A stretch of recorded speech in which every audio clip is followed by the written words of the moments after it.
I'm sure y'all have a base level of respect for everybody in NFL and NBA. Not everybody. Putting people up bumper to nine to keep it moving. It's not that I disrespect you. It's not that I don't respect you. I don't want to kick it with you. Some guys are building and some guys are just in the house.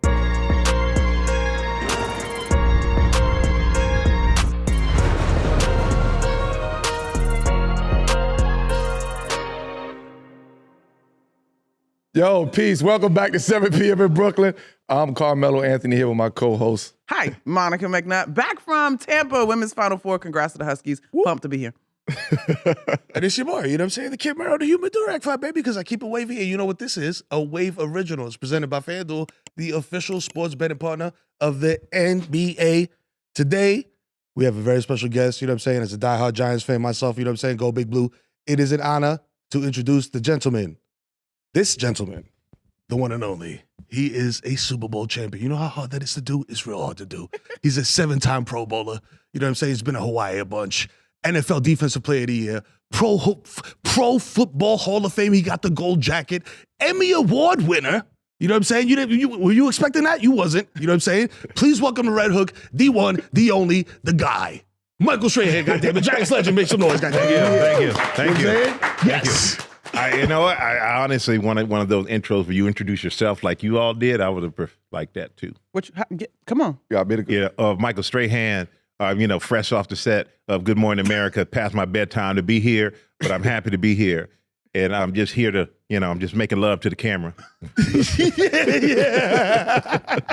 A television professional, ladies and gentlemen. That's what he does. You know what I'm saying? That's all. I can always throw it. You could be the co-host. You know what I'm saying? You know, that's throw my it to the guy. co-host. He's gotta be here. You can't get rid of him that quick. He said, I know, this motherfucker got 4 kids and 2 mortgages, goddammit. You gotta keep shit shaking. You know what I mean? On this episode at 7 p.m., we're gonna be talking about the NFL draft.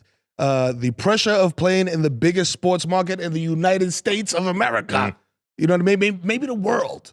You know what I mean? And the complicated relationship between the media and the athlete. You know what I'm saying? Also, we'll end things off with America's #1 segment on America's #1 show. Fuck with it or fuck out of here. Mike, appreciate you being on. A pleasure, man. You guys call and I show up.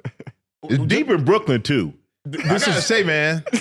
I gotta love you. Don't scare nobody off. No. You know what? Because the people who gonna show up for you gonna show up for you. That's you know what I mean? No matter what you are. So I was gonna show up, but I got my passport stamped. When I came through, I had to go.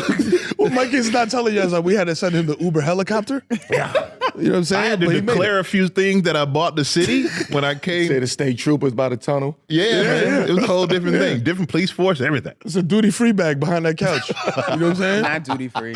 But no, it's great, man. I love this space. Y'all together are magic. So I'm happy to be here. Hey, you know what I'm appreciate saying? you. We appreciate you being on the show. You know what I mean? I want to start by going back into the past. You know what I mean? That's what we do here. You know what I mean? We give people their flowers. You know what I mean? And the recognition they deserve. Do either of y'all remember the first time that y'all connected as star athletes, as the white hats? Okay, I'm going to tell you right now. I know he doesn't because I don't. But I do know that I have an excuse. I got hit in the head for a living. So I'm not supposed to remember nothing past like 20 minutes ago. Wow. You have no excuse. So that's my answer. But you haven't got hit in the head, part of the left in 20 years. So you should, Back to you right now. You should have came back. It doesn't regenerate. I mean, the brain gets stronger, man. It's resilient. As you train it, the brain gets stronger. I wish that were the case. But no, I don't remember when we connected. But I do remember Melo in college. I remember him when he was out in Denver. I remember he came to New York because it was like, he's coming home, right? And obviously going to games and watching him. So I always admired him for everything that he was doing on the court. And then we start connecting off the court, and I realized it's a lot deeper than just that. You know what I'm saying? Because we have an opportunity to be around a lot of people who, what they do on the court or on the field or whatever, that's their whole life. That's their whole identity. And he was never that guy. His identity was bigger than just basketball. And I've always respected that. So This is your time to say something nice I was about about me. to say, wait. No, I was, I mean, shit. Yeah. Follow up. Follow up is crazy. You gotta match that. I think if I can recall properly, I think we met at like an award show, just passing. I don't know if Very possible. I don't know if it was the ESPYs. I think it was the ESPYs. I think it was the year you guys won it. Yeah, that's the only time I ever went. Yeah, so Not serious, the only time I've ever been. Okay. I think did it he was. hit you with the yo congrats champ? No. Come on, that's straight. I can't do that. Yeah, You know, it was love. It was love. It's always Of course. love, man. Yeah. But I think, just like he said, man, just over the years, it evolved. Like the relationship, the friendship evolved. Mutual people that's in mutual, both of our circles is just he created something and did something and created a lane for us athletes as far as taking that jump and doing it the right way and going through the struggle of it and the journey and learning on the fly and actually putting the work in. You know what I mean? So he was always somebody that we looked at like that. We respect straight. That's hard as an athlete to look on TV and be like, we respect somebody. So no matter what the sport is. Yeah. So we had that, that level of respect from afar. And then as we started to evolve, we started to come together and he made his way over here to fucking Brooklyn. But it's actually kind of weird to hear that because I revere this guy and what he's done, and to hear him tell, we respect Stray for what I'm like, kind of trippy to me. But at the end of the day, it's like one of these things I found with guys that you respect is, you look at them and you just look at their evolution, and you may not talk to somebody every day. I'm not talking to Melo every day, but I know one thing: when Melo reaches out to me, I'm there. You know what I'm saying? It's like that kind of respect. Right. And from, just person to person more than athlete to There she athlete. go. So I got a question. There it is. What you got? Because obviously you guys then become two of the best known faces as far as athletes in New York. Mm-hmm. But to hear you both talk about the respect that you have for one another, and Michael, for you to be like, that's still odd for you to hear, there's clearly levels to it. As athletes, successful businessmen, the whole bit, I'm sure y'all have a base level of respect for everybody in the NFL and NBA. Not everybody. Oh, so that's what I was getting ready to ask. Come on. Let's get into this level of respect chart. Okay. Because, you guys are like-minded off of the field and the court, but how does that work as pros? Like, was there somebody who you would have bumped into in the ESPYs and just kept it moving and ain't no thing? Oh, yeah. Plenty of people I'd bump into. Plenty of people I bump into now, they keep it moving. Really? It's not that I disrespect you. It's not that I don't respect you. I don't want to kick it with you. You're not on the same. We're not. We may be on a different wavelength. You know what I'm saying? Okay. Some guys are building, and some guys are just in the house. Okay. They're happy with. What's the difference? How do you identify the difference?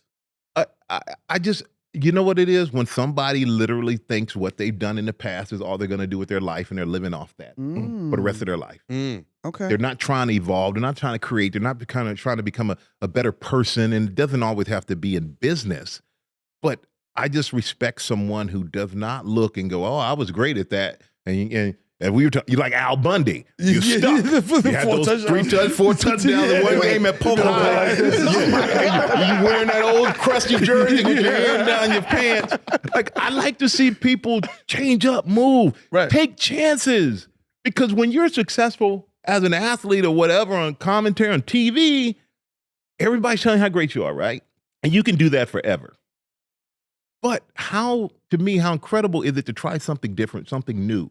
To test yourself, to try something that you are not comfortable with, to figure it out and see if you can figure it out and be great at it. And then if you're not, are you somebody who goes in the dumps? Or are you somebody who learns from it and moves on and figure out how to apply what you didn't succeed in the next thing you do? Right. Because people look now and they go, oh, Michael did this and that. So many failures, so many things I tried to do, so many rejections, but I learned from them and I kept it moving. Right. And because I just believed in myself, and I just knew that football was a very short period of time in my life. And that's how I look at guys. I look and I think, okay, this is a guy who he's going to be depressed because you can't live off the football forever. You can't live off sports forever. You got to find a new thing in life. And I don't care if it's your family. That's great. Right. I respect that, but I just don't respect some guy who's coming up to me telling me about a game we played back in 2001. That's crazy. Like, come on, man. Even Al Bundy sold shoes. Yeah, exactly. You know what I'm saying? Oh my God. Yeah, the shoes on deck. You know what I'm saying? Respectful job. Respectful job. Jeez. But that's why I said when I was telling the story about him, how we met, the journey that he went through of going through the struggles and like people may not see it or people may not comprehend that, but behind the scenes and what he was going through internally was like, I have to do it. I'm gonna do this for one. He took ownership and said, I gotta get better at this. I gotta grow at this. I gotta continue to put the same amount of effort that I did somewhat into football into this and being great. So that's why I said the struggles that he went through, because I understand and I knew the struggles that he was going through at that point in time. Going from, like you were saying, sports media to not sports media, which obviously was like, I guess out of your comfort zone or whatever. Yeah. And you talking about like, being depressed and stuff like that. What was like the point where you were like, man, fuck, like, am I gonna do this for real? Like, do I got what it takes to do this? Like, you know what I mean? Or were you always just like confident? Because my brother played football. He's like, football, every football guy something is up. Where they're like very confident. What you trying to say? They got a screw loose or something. Something is like, Just like crazy. Hit the head. you said it first. Well, I'll tell you right now. In order to play football, you gotta be crazy. Like you gotta have a switch. Right. Like I'm swear I'm like the nicest guy, man. I like to have fun. Yeah. I go to work. I don't care how serious the job. I don't believe because I'm an adult and I have a job and I have responsibility doesn't mean I can't enjoy work. So I go to work to have fun. Yeah.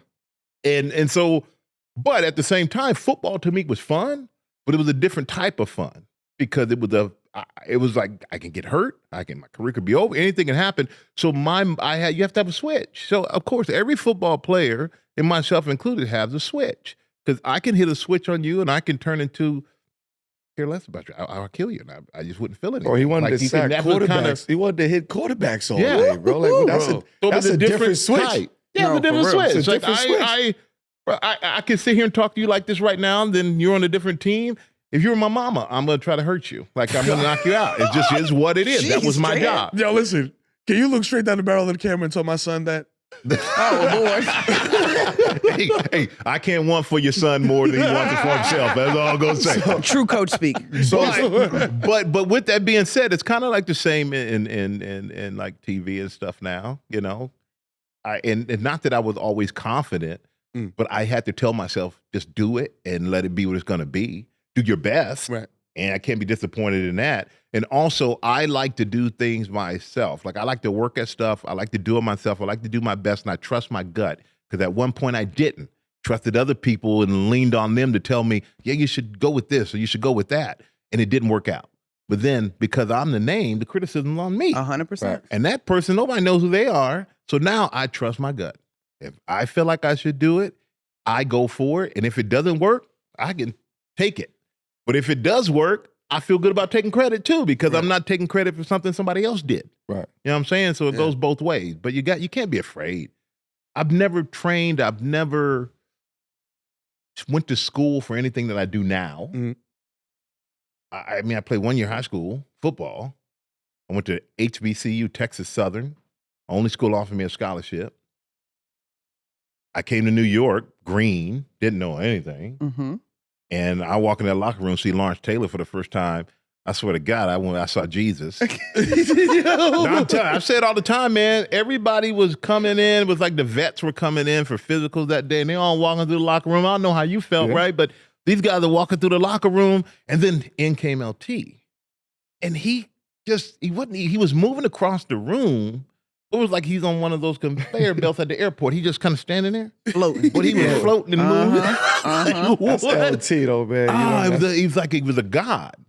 And just to be, I was overwhelmed, man. And it took me like 3 years of being with the Giants before, growing up not playing and being at an HBC, like I got over that and felt like I belonged. And then after my career took off. How hard was that? So we speak about athletes coming to New York and playing, right? And being just in this environment and how strong-minded you have to be. Like you came right into New York. Like you were here. You went into the locker room with Country boy. with Lawrence Taylor, like Pulling up on you New know, York. You pulled up in New York as a young boy, looking up and learning from LT. Also, New York in the '90s. The grit and grind of New York City in the '90s was different. Let me finish my. You know what I'm saying? Like I just, as an athlete, right, who's been through everything that you could possibly go through and win in New York, you done seen it all. What's the different mindset? You talk about mindset. What's the different mindset that it takes of being here in New York and playing and being successful? Being here is one thing. Playing here is another thing, but being successful here is something totally different. I think you what you did is more impressive because you saw how it was somewhere else.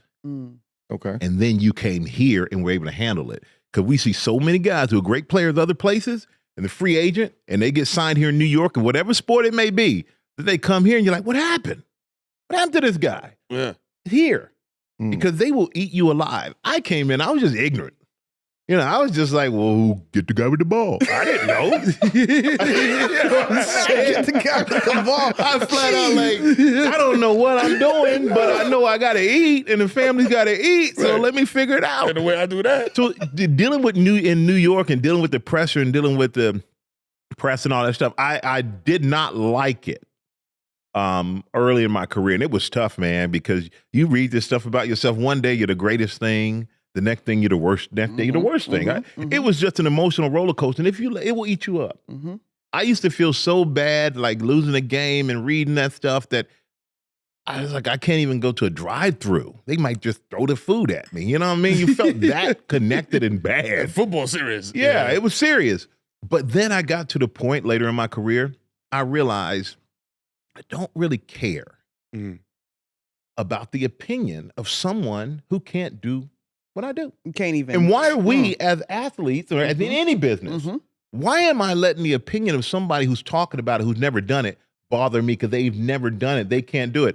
And I'll never forget, I told, it was these radio guys, the biggest guys in New York at one time, and I refused to go on their show because they tried to get over on me. And I at that point, I was like, you need me. I don't need you. I don't need to do your show. That point. Right. Do anything for me. Yeah. But I ended up doing another show, and one of the guys was on it. And they asked me pretty much the same question. I said, you know what I realized? And I told them, I said, guys like this, I stopped listening to the opinion of someone who the last time they put on a uniform was when their mom took them trick-or-treating. Plain and simple. Damn. And you had the LT jersey on. Yeah. You had shit stains in your drawers back the last time you had a uniform on. LT rookie right here. Yeah. How you gonna tell me how to do my job, man? And why am I feeling bad about your opinion while you sit up in a comfortable skybox when I'm out here and it's minus whatever and my fingers are all jacked up? You know, fingers are jacked up and the hands are twisted and everything's hurting.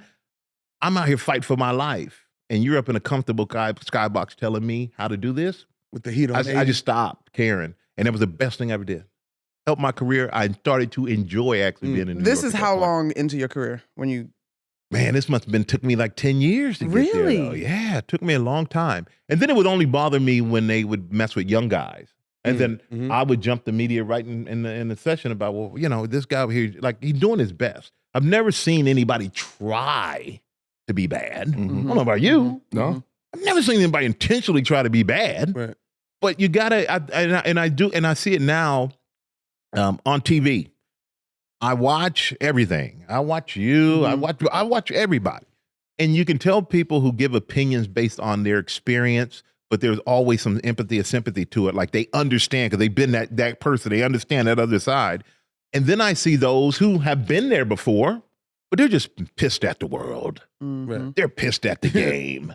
And they just got to blast anybody and everybody. And that guy, okay, I don't know what's going on in your life. But then there are those who I feel are just nasty to be nasty. And I think a player respects someone who gives an opinion, even though they may not like it, but they can tell it comes from a good, honest place. Instead of somebody who gives an opinion that is just jacked up on somebody else's anger at their own failures. Right. You know, so it's a fine line. Okay, so let's go right there then, because we are in an unprecedented era as far as athletes in media, athletes controlling their own media. Like the relationship now, it is, I don't want to call it new, but like unprecedented would be the word. We were just a part of a conversation not too long ago. Draymond Green but he says this generation of athlete doesn't respect, or the last generation of athlete doesn't respect this generation. We've had endless conversations about player podcasts being healthy for locker rooms, this, that, and the other. You obviously are part of NFL media and the Good Morning America crew. Where do you sit in that? It's hard. When Saquon was going to his last year with the Giants, he called me and he wanted to know if he and Sterling Shepard should do a podcast during the season. And my opinion was, if you think that you're comfortable enough with doing it, then you should do it.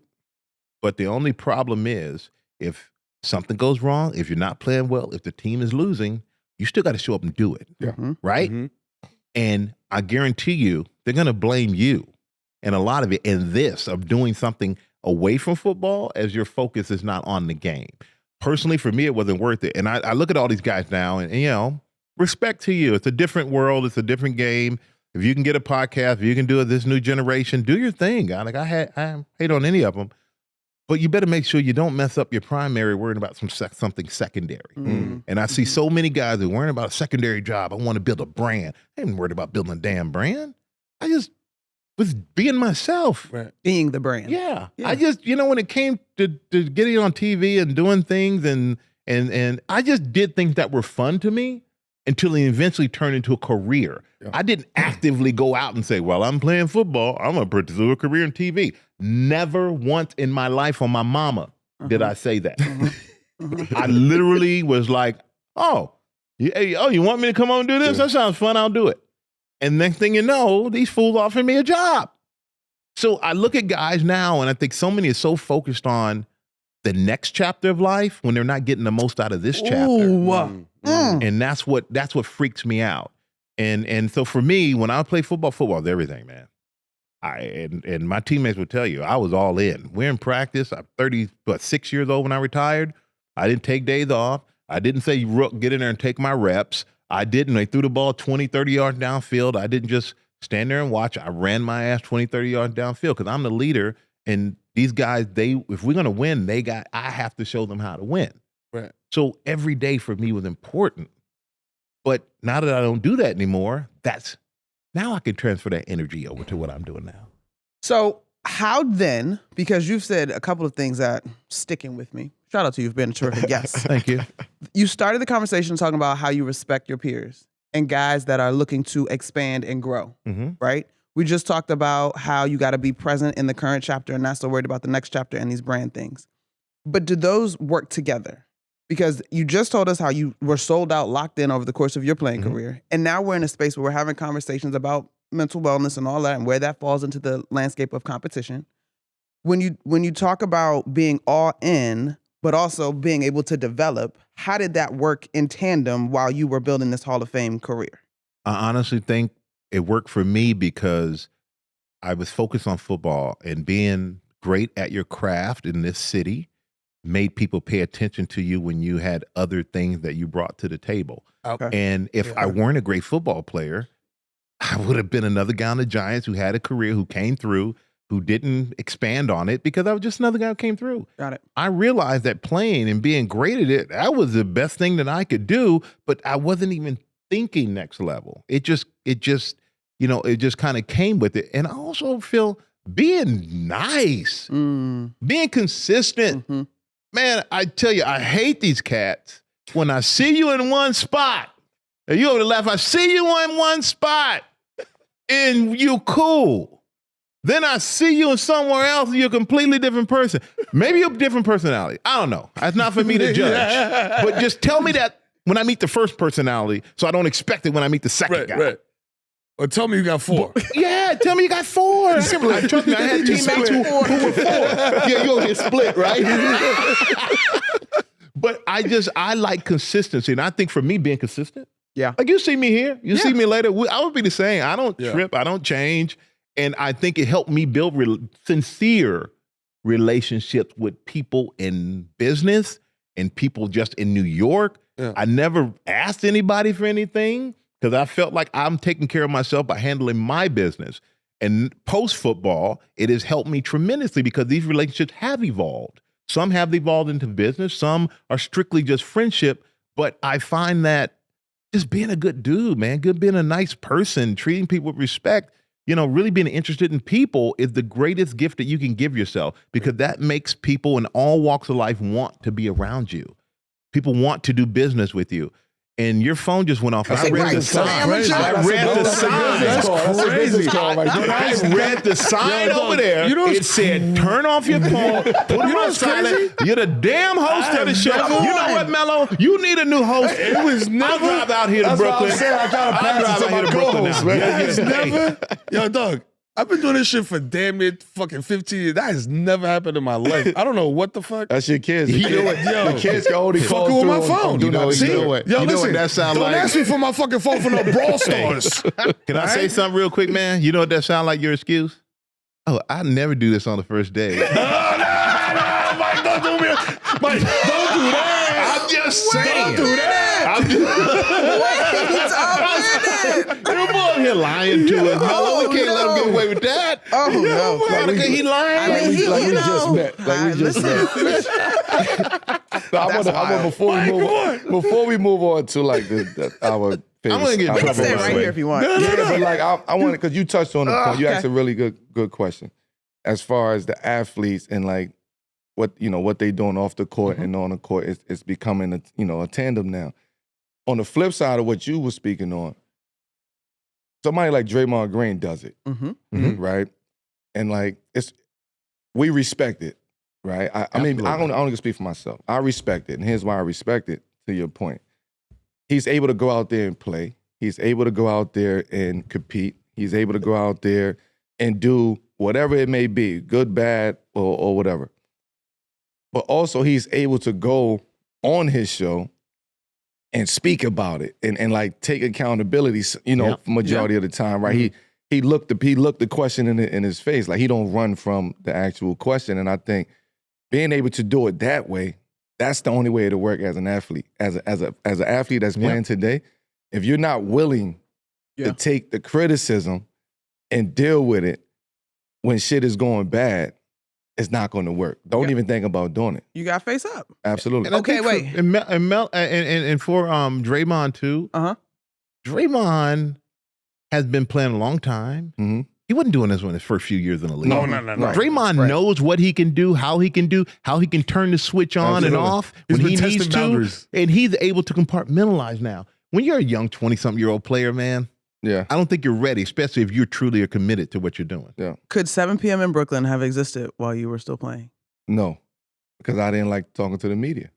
But this would have been your control. No, I was just locked. Okay. Why didn't you like talking to the media? So I just ain't like them. I just it's a podcast. Come on, give me more. Give me more. I just say I had to think about it. I just did. Let me take that back. Eddie. It wasn't that I didn't like them. Like when I was in Denver, it was cool. It was a couple media people in the locker room. You know what I mean? It wasn't, so I kind of grew up with that. It was one motherfucker he hated, bro. He just, the name is right I can't there. remember the name. It is. I just can't remember the name. But when I was in Denver, smaller market, I'm growing up with the success of the organization, with the media, with the city. So it's like you don't really have to deal with a lot of it. Some you get people that, try to poke and try to get something out of it, but you understand we evolving as together. The Denver paper was evolving, we was all evolving, everything is coming together. So we can hold each other accountable out there both sides. Now when I come to New York. First media scrum. But I was, to his point earlier, I was already prepared. Okay. Coming to New York after speaking to Jeter, and he like, listen, I'm gonna give you one advice. Don't read the media. Don't listen to the media. You'll be all right. And from that moment, I started going through it, but I started observing who was what in the media scrum. So now you understand how to approach each individual media personality. So they playing the game, and you also understand the game that they playing. So that's why I've never went back and forth with the media in New York, because I just knew the game, and then I knew the people who were saying it and the people that wasn't saying it. So I was able to navigate that part of learning from being somewhere else, coming into a market that it's not just basketball media. You radio, you got sports radio, you got hip hop radio, you got rock and roll radio, you got every media that you can think about outlet in the world is here in New York. So for me, it was just about really learning the landscape of like how to navigate in New York. And once I got it to his point, I was like, fuck it. Like my mentality changed. I was like, fuck it. What I'm gonna do is I'm just show up. Now y'all do what y'all do with what I say. Right. I'm gonna speak to y'all every single day. I'm gonna talk to y'all. I might be upset, but I'm still gonna respect y'all at the end of the day. What about the other side of that, though? Now that y'all are both retired, New York legend, Hall of Famers, like, you don't pay for dinner nowhere. man. My God, man. God, congrats on the Hall A of Fame. big deal. You know what I'm saying? That's a big What you deal. got? You got the We- gold it's- jacket? Is your jacket gold? Yeah. What's yours? Burnt orange. Oh, Why yeah. didn't- Like Texas orange. Yeah. Why they make these colors that you'll never wear anywhere else except for one of these ceremonies? They stand out. That's what Duh. it is. Yeah. Come Okay. on, They Strahan. stand out. I've seen. I mean, You don't see no other. You don't want no black jacket. No, I know. You don't want a black jacket, but No. Gold is I gold. guess is they good. make it so that you don't want to wear it anywhere else. So you're not supposed to wear it. Ooh, high level fashion talk here. You're not supposed to wear it. You know Do what I mean? do. Whatever. FanDuel is giving all new customers a shot at $250 in bonus bets. That's right, champ. You know what I'm saying? If you join FanDuel today, they'll get you started with $250 in bonus bets if your first $5 bet wins. From three-pointers to steals to assists, FanDuel has so many ways to bet your favorite player props. The NBA regular season is in its final week, and the play-in tournament is almost here. Players will be going all out, so you know we're going to see some major, major performances. Plus, after the game tips off, you can combine prop bets into a same-game parlay for a chance to win big. So just visit FanDuel.com/7 p.m. to get in on all the NBA play-in tournament action. Pay attention. That's FanDuel.com/7 p.m. for your shot at $250 in bonus bets. I'm just curious too. You talk about people and who you know would say things here in the media about you, and you have some people you're just never going to try to win over. Yes. Now that you're in the Hall of Fame, have you seen some of these same people who all of a sudden you're the greatest thing? Absolutely. There you go. So, okay, look. Yes, I have. I'm experiencing that more and more as those guys that was part of the media scrum at that point in time, they've evolved, right? Yeah. And they probably moved on to do other things and have different perspectives. So now when I see them now, it's like they have a whole different perspective of what they had in that media scrum. So, it's like almost getting the last laugh in a sense. It's like, it's not even a need. What I did, I trusted my gut at that point in time. Yeah. Yeah. Just in defense of the media member here. We love we all them. are. But I think too, like to that end, to cover you and helping the Knicks win is such a small slice of your career. Yes. The Hall of Fame obviously is celebrating a body of work. When we're in it, to your point, like we was all in on football, when you're in it, all you see is what's in front of you day to day. That's why I respected it. Exactly. And That's so why I hopefully you respected have the maturity to be like, I hope somebody has maybe apologized for being an asshole at different points in No, your there's a career. lot of them. Right? Like hopefully we all can grow They together. don't apologize. They said Well, it maybe- different way. They just come up and Acknowledge. say, congratulations, you had a great career. They never going to say, I'm sorry, I was a real asshole. I'm glad that I always knew you could do this. They don't I've do had that. a few. I've had a few that came up to me and said, man, I felt your sentiment at that time of what you was going through, but I was just in a tough position. Oh, man, you had nice media people. Yeah. This is two different. I never was an asshole to them though. Like Yeah, I none of was. those media I in was. New York, football guys. I was just going to say, football, nothing to do basketball with feels football. different. You know what? He got to switch. Switch. You already said it. You learned how to deal with them, right? I got the so game. I learned, but I didn't learn coming from Denver. I learned right here as I'm getting beat over the head for 10 years. And you had LT. Yeah. You know what I mean? So you had to figure out how to learn how But to you know deal what I with that. learned, though? I learned that supply and demand. Mhm. So it's kind of like back in the day, all the guys go to the clubs all the time. And I love a club. I didn't go to clubs all the time. If I go to a club every weekend, I'm just another dude at the club. There. But if I show up every once in a while, ooh, like Moses, part of the scene. DJ. Bring him in. Michael Strahan is in the building. Yo, make sure Yeah. there's some Michael Strahan. They ain't looking at me like, Mike, you got 20 people. It's like, no, part of the scene, let him in, get him whatever he want. He don't come in here, this is a big deal. Like, it was supply and demand. So I looked at media like that. I realized that these guys, like I said, if I play well, they write well. Mhm. They write good things. If I play bad, they write bad things. Yeah. Very simple formula, which you just got to understand and stop thinking that these guys are your friends because they're not. Yeah. They got to do a job. So I decided, you know what? In order to play well, I need to know what I need to do. So every day after practice, I need to work out. I need to get in the ice tub. I need to run extra. I need to do these things while, a lot of young guys, we finish practice, we have an hour and a half, 2 hours before we have our last meeting. They'll go watch all my children on the TV in the back, play video games, eat lunch. I'm like working. And I said, okay, if I have any time left for them, I'll give it to the media. But I only talk 2 days a week.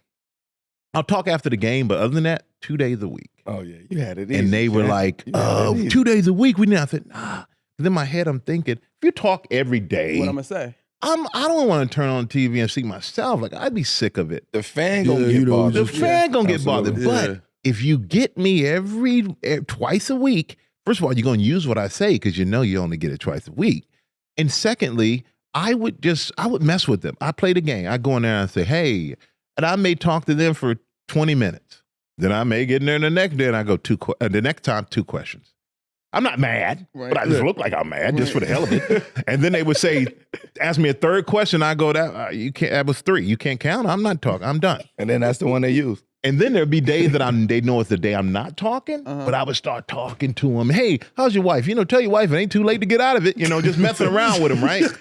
And then the cat would ask me one thing about football, and I would go, why are you ruining our conversation, man? I don't talk about football today. And I'd walk away. Just That's funny. you mess with me.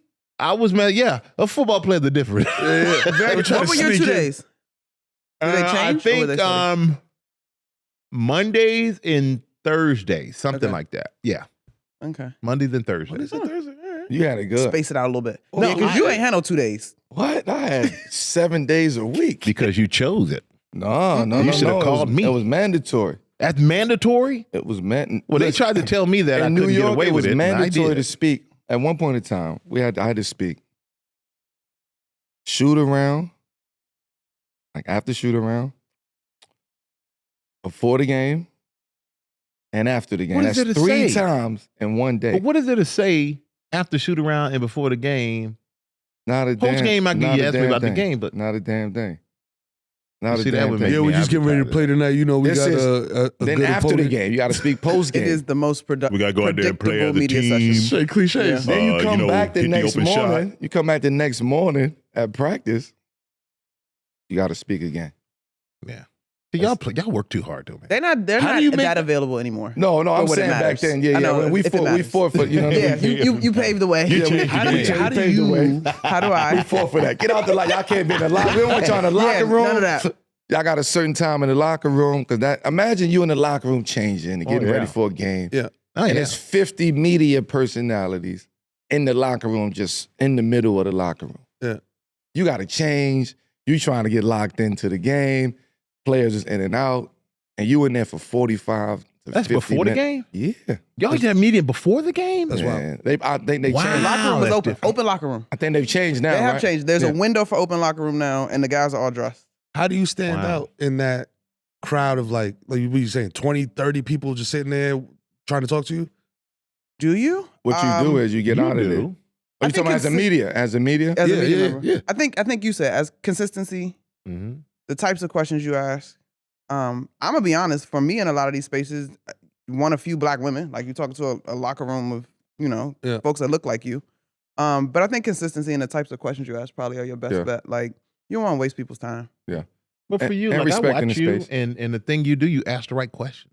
Mhm. Like I look and I'm like, okay, all right, you're good. They respect you. Yeah. You can Right. tell. Right. And that's the biggest thing. If somebody respects you, they'll deal with you. If not, Right. Have you ever been in a media scrum and seen somebody get dunked on, metaphorically speaking, and been like, damn, bro, like, damn, shit. Yeah. It happens. It happens. It happens. It have you ever done it? Done which part? Like when it dunked on somebody, like went at somebody. A media person? Yeah. Yeah. Like my favorite is the Russell Yeah. Westbrook. Man, y'all niggas tripping. Well, man. okay, and I'll was I'll tell classic. my moment and Okay. really shortly, and then we'll get to what was your moment. Oh, my moment was, it was things that was being said in the newspaper and in articles that I know where it was coming from. So then I gave the person the opportunity to just have a conversation with me about it, and he lied to my face. And he told me he had nothing to do with it. Come to find out, he was the one who was writing everything and putting it out during the game. Like, this was really bad. So it was a big scrum. I saw him very respectfully. I asked him, can you step to the front real quick? Like, Okay. and I let him know what it was. I know it was you. I ain't gonna tell you how I know it was you, but I know it was you. You lied to my face. I would never answer another question from you as long as I'm a New York Knick. Good for you. And I left it at that. Wow, That was good for you. That was my moment. So Very respectfully. Did that get written about by the other writers in the room?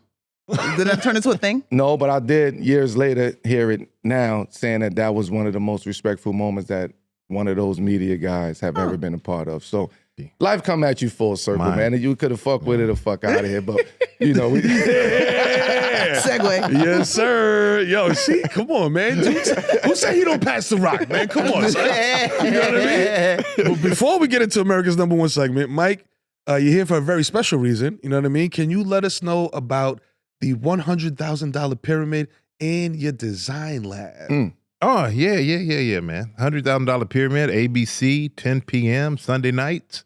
It's fun, Mike. man. No, we get great guests. Tiffany Haddish. Kid Mero. I mean, we always try to do. 7 p.m. Invite the crew on. All of us. The Kid Mero. I don't know if you're familiar. It was a popular comedian. Your co-host. Yeah, I know. Dunked on. Oof. Bro, that was a war. It sounded like, yo, sack. Honestly, I wish we could play the game here today because it'd be very interesting. You know what it is? It's a fun game, and the way that I love it is honestly, it's life-changing money for these contestants especially if they win the $100,000. But it's also fun to see celebrities kind of be brought back to like, you got to team up with a normal person who isn't a celebrity, who's probably overwhelmed by the situation. But a lot of times the celebrities are more overwhelmed than the other person is. And the celebrities a lot of times take more responsibility because they feel like, I got to win this person this money.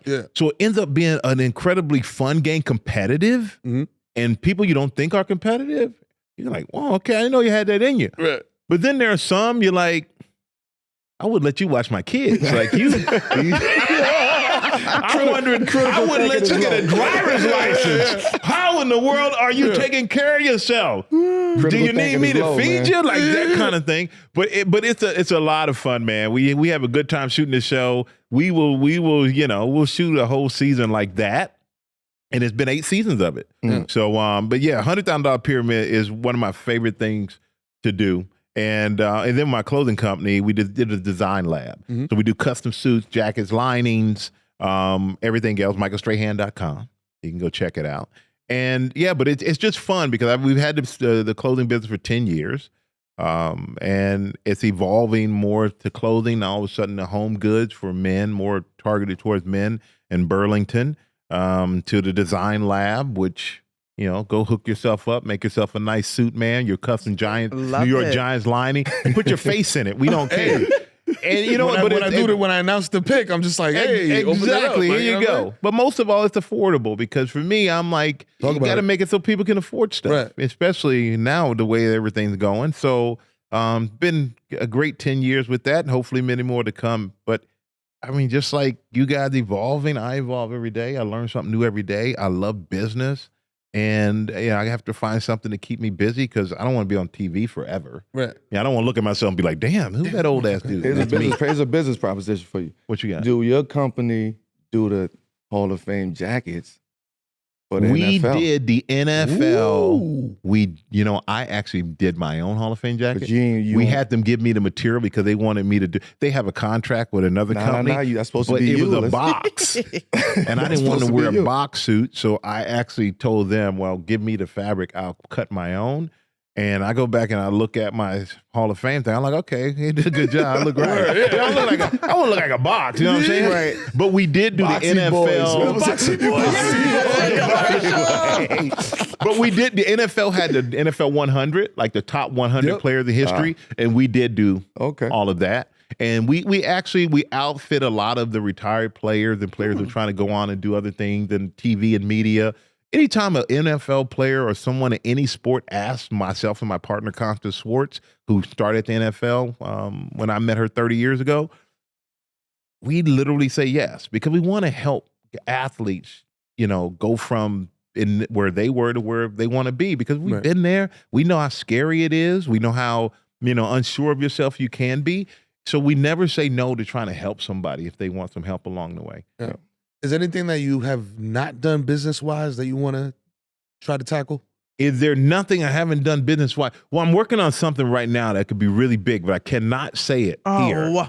Breaking news. Say it right here. We're going to leave you hanging with that one. It is big. It is big. It will be, if it happens, the wow moment of all the things that I've done, from football to TV to awards to going to space. It will be I can't believe that happened. Bro, and he's going to announce it right here on Sunday PM in Brooklyn. You know what I'm saying? He just promised that he was. You know what I'm saying?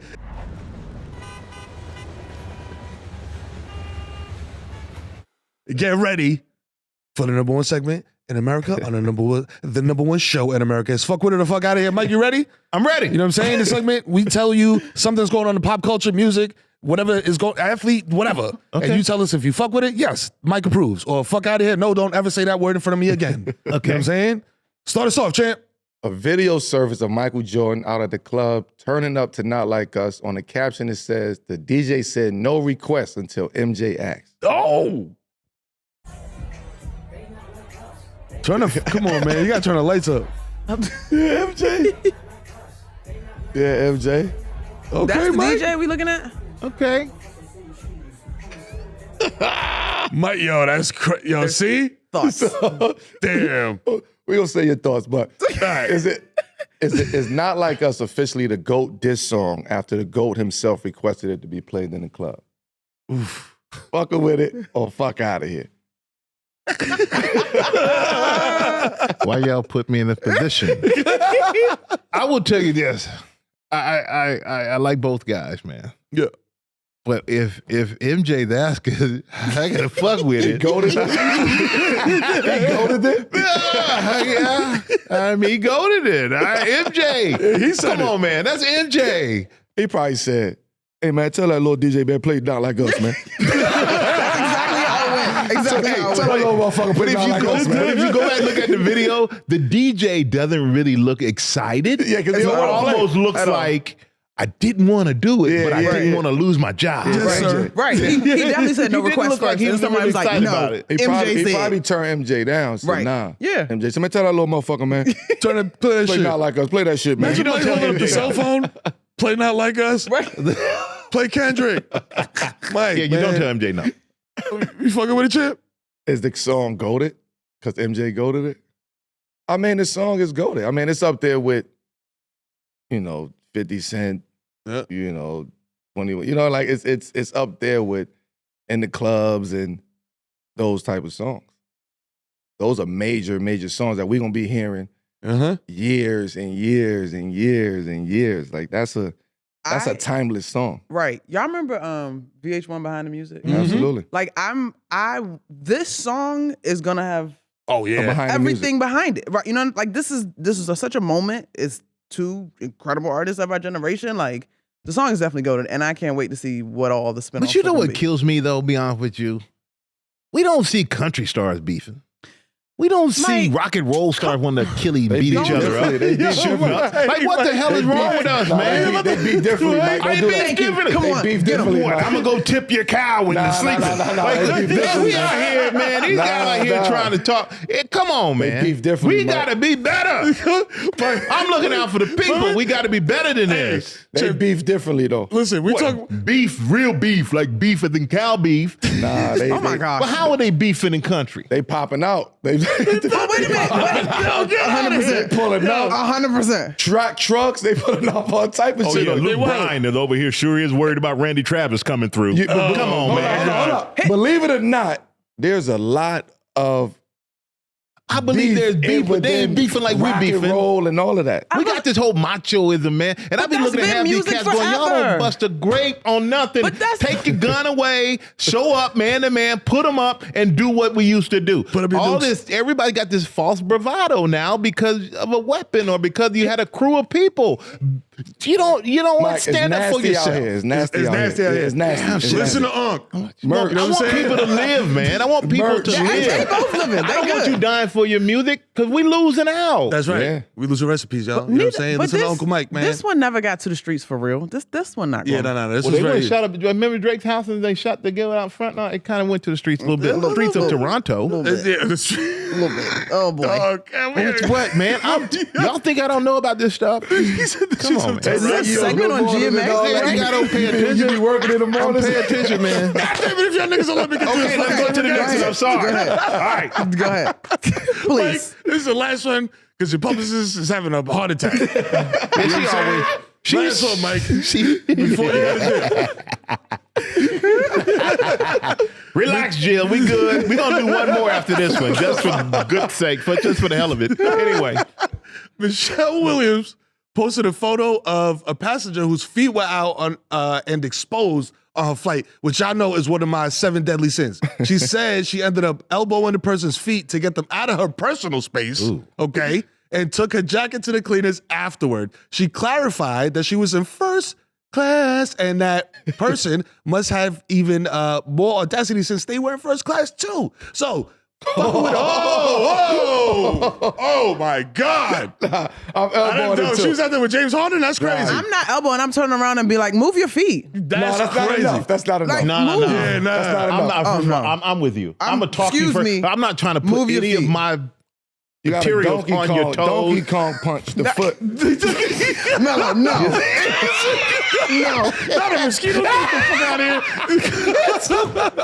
No. You got a frog of that shit. You got what? No no. way. Come on, man. Don't do that. Don't do that. Oh man, Don't I'm do gonna that, bro. spill something on it. Drop a little Come water on, down man. on Yeah, the feet. But I'll be honest She with was you. The nice. most disappointing thing about that picture, it was a black foot. We know better. Black people Yes. don't put your feet. We know better. We Yeah. wear socks. Mike, I ain't can't gonna stand lie. with socks. I that can't is even. crazy. You know how bad I am about bare feet. I don't mind bare feet around the house or pool, whatever That you're is gonna do. crazy.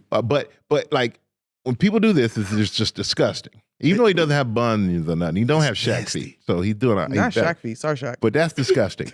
But when people Yo, that even is put their crazy. feet up on the dash when they're driving, and I'm riding next to them, and I'm like Nasty. oh my Is you God, nasty, get your nasty, or you nasty just feet. can't, Thank you. you can't do this shit. Mike Which is my one it? people. Thank you. It's Yeah. disgusting. So fuck it with the fuck out of here having your bare And feet then on when the flight. people come in, I ain't gonna say it because you're doing it now. But my feet on the people couch. take they city feet and they put them out on the couch. You take your shoes off at my house, man. Okay, And- then and- my but then- clothes was gonna be out, and he's gonna have an issue with that. I know, but I'm just saying, feet the up on the audience might not, couch. you know what I'm saying? You been walking in the city with them shoes on? You're in Red Hook, man. No. No, man, she in the car. Oh, you she, just- she, in the car. she, just get put- picked up. you You can get wear the those cars, in man. here? She get door-to-door Yeah, service. So you walk from your apartment Nah, to the nah. To the she get car. picked up. to the car Cards. and here. This is Miss Monica McNutt. She does not walk. So, but let me. You don't just said walk. you don't oh, like you feet. do the LT. Would you just like me to lie. take we my put shoes the carpet off? down. We put the carpet down. I know for my her. guys take care of me. Put the carpet Would you like me to down. take my shoes off? Then my toes No, gonna be not by at you. all. I'm not sitting over there. Ain't Then gonna just bother stay me. over there. And Michael Strahan just stay over Cut there. it out, man. Listen, I'd rather you when this goes come live, than- there's gonna be some nasty comments in the chat after you just said that, bro. Hey, Jill, You know I what I'm want saying? one more. I like this. So I'm gonna say, What's your fucking with it? Fuck outta here with Fuck that. out of here. Yes, I agree. Fuck out of here. Champ. Bare feet on the flight. Fuck with it or fuck out of here. That's a no. Fuck out. No, fuck out of here. Absolutely. No chance. I too share your sentiment and hoping that was a Caucasian foot. I'm very disappointed in us as a community. We got to do better. I want one Monica? more. Y'all got one more? I'm out. I'm out. 100%, I'm She's out. out. No bare feet on the plane. Yeah. Like, Please if I don't happen to choose your have one- entertainment with your feet. Yeah, no. That's nasty work. Yeah, that's nasty, man. Nobody wants to see that. Bro, if you go to the fucking bathroom in the plane, look at me. If you go to the bathroom in the plane barefoot, you should go to Oh. jail. Oh my God. As soon as you land, deplane, go to jail. You know the newest thing too? Is that a I concept? go to the gym Nasty. and people be walking through the gym with no shoes on.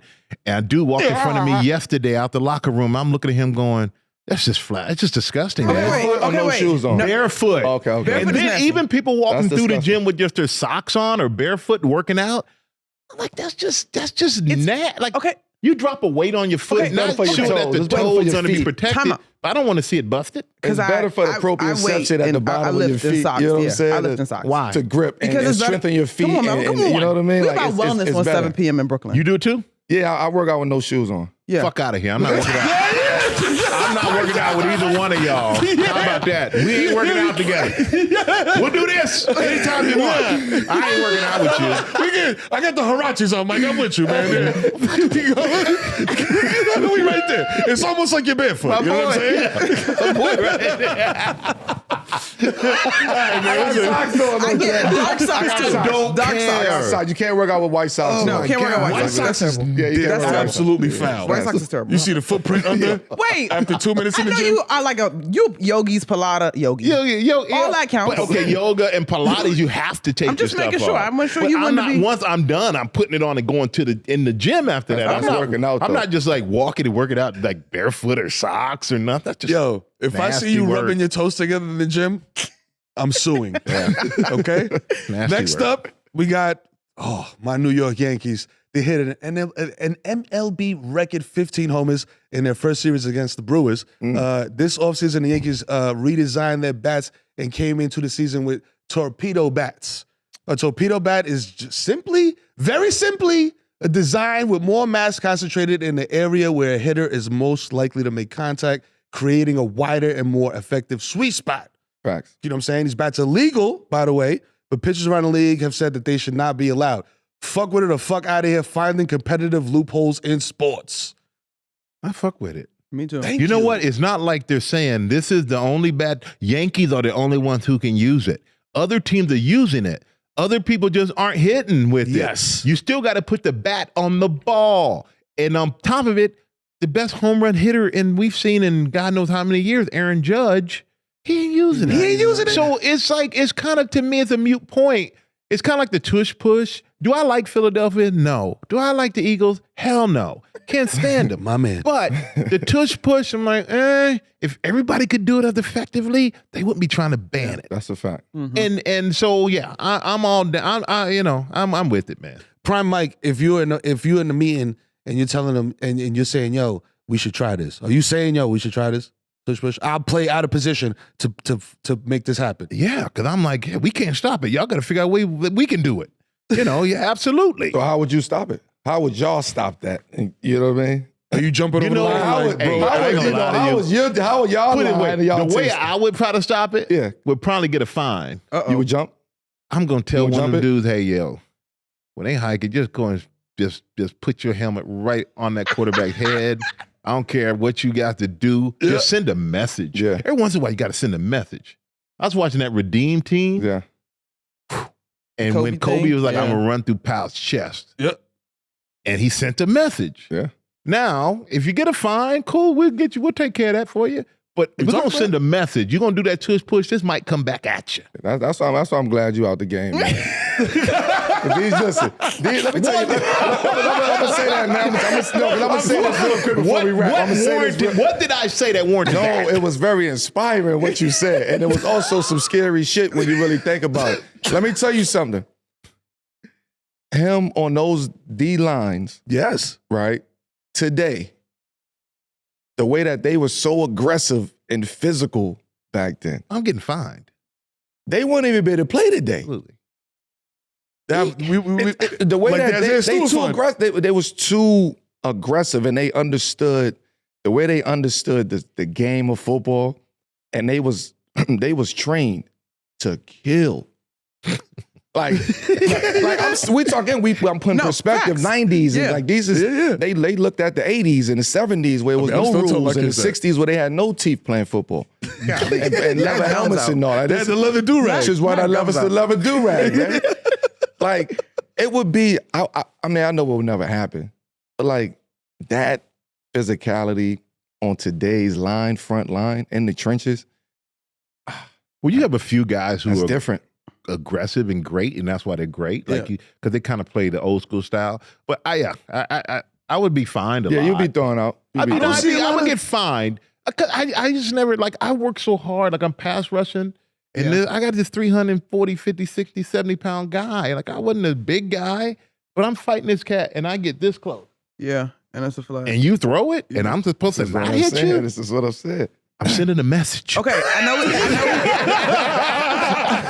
I'll be back. That's my point. That's what I'm doing. So Warren Sapp has said something about that. He's like, yo, you can't, you going that fast, you can't, I'm not an AMG, bro. I'm not gonna stop on a dime. I'm gonna fall on a dude. Especially a motherfucker with 300 something, 400 pounds. They can't stop on a and dime. And they want like you that. to hit them and then not put your weight on them and like hit them and roll to the side and all that stuff. I'm gonna hurt myself trying not to hurt them. Right. So I'll take the chances that maybe I do something, they throw the flag. I gotta hit you. Okay, I know we're wrapping up, but now I want to know, how do you feel about the evolution of the NFL? I you know what? I respect some of it as far as keeping players safe. Right. And helmet to helmet. Like back in the day, receivers getting knocked out left and right. I'm glad that's over. It is exciting when you watch the old films because you're like, damn, people like that. No different than watching MMA, football with MMA before MMA. Think about it.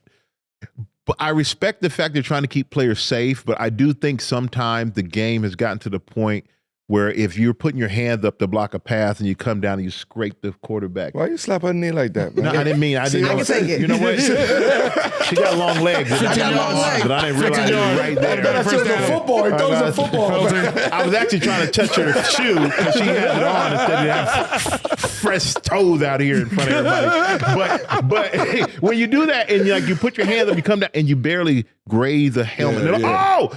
Throw the flag. Oh, he could have knocked him out. I'm like, come on, man. Or when you have rules that protect certain segments of players. I understand, you don't want the quarterback to get hurt because people come to see points scored and quarterbacks are all that. But you can't act like they're the only ones who can be protected. Protect everybody the same. Yeah. You can't get a quarterback who fakes like he's going to slide and then keeps running. Yeah. You can't get a quarterback who goes out of bounds against the last inch of it and then gets out of bounds. I'm going to try to light your ass up because you're still on the field and you're still a player. We're all football players. Play to the whistle. Yeah, play to the whistle. Yeah. I mean, kickers can be hit too. Like, everybody's fair game. We're all on the field. So when I see it now, I think some of the game has gone a little too soft. Right. But I do respect keeping guys safe. But, I think some of these rules are a little on the edge. Wait, one more football thing. I was going to say, as a Giants diehard fan, bro, we got you here. I think we're on the same page. Who are they taking? Who should they take? Ooh, good question. Trav, Dart. What? Before the who Ward. Should. Okay. Because you have we will come back to that. We're not gonna let them leave without that. I like your But you have you have a relationship with the Sanders crew, Sheduer, Deion, the whole bit. Yep. So just in terms of the Sanders phenomenon, Deion, Coach Prime is Coach Prime. Sheduer is stepping into his own. I guess what advice would you give Sheduer? Not that he needs whatever. What advice would you give him, even though Deion's obviously his dad? Well, I think Deion's given him all the best advice he can get, and that's why he's in the position that he's in. I just think that once he comes into the league, he's going to understand. Like, I know he's brash. I know he's cocky, arrogant. He has that, and you need that. But there are some people who will try to knock you off that pedestal no matter how great you are. So I think he's going to have to display at some point some humility. But I hope he's great. Like, the Grid's a great player, and I get tired though of and when people try to tear him down and say, well, he's Deion's son, and Deion was this way. I said, you know what? He's Deion's son, and you may look at Deion a certain way, but Deion truly is building better men. He's not worried about it. Football is one thing, but Deion's building better men. Yeah. You never heard about Deion Sanders being arrested. You never heard about Deion Sanders getting a DUI. You never heard about Deion Sanders beating his wife. You never heard anything about Deion Sanders getting in fights in clubs. You never heard these things.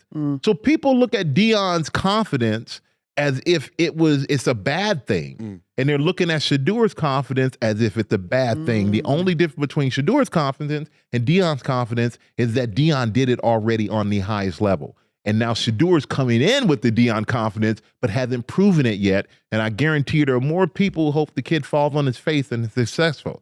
And I'm just not one of them because I want him to do great. And if he comes to the Giants, you're damn right I want him to do great. And I think if we get him, if the Giants got him, that'd be insane. I think Travis Hunter would be insane. Cam Ward will probably be off the board by that point. Abdul Carter, Nice. I think they're out of Penn State. He's nice. I think everybody looked at Micah Parsons and how they missed out on him, and Abdul Carter looks like the second coming of him. Abdul. So I think at the third pick, the Giants have some very interesting guys. Dart came on, and I know I'm doing like the combine, doing these other things. He's come on. I don't know if that warrants a third overall pick. Giants. Did you trade back though? Trade down, you might not get anybody you want. Right. Basically, he's saying Sheduer. No, you know, I'm going Shedeur Travis. I would Travis. Either- I would either take or. Travis in a heartbeat because you put Travis with Neighbors. Yep. You got Russell and you got Jameis right now, so you can manage that.